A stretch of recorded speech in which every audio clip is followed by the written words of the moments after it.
During tonight's Parkersburg City Council meeting, residents voiced their concerns against an agenda item.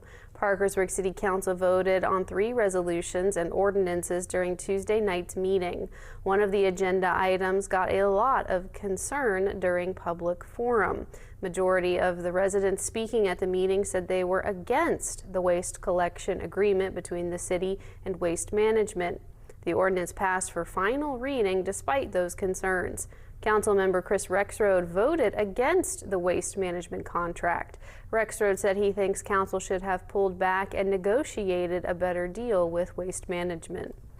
People said they didn't want it, overwhelmingly. Out of all the emails, calls, and texts I've got over the last month or so we've been looking at this, I've had 2 people tell me they were for contracting sanitation. And when that many people tell you they want you not to do something and you vote against it, there's going to be consequences.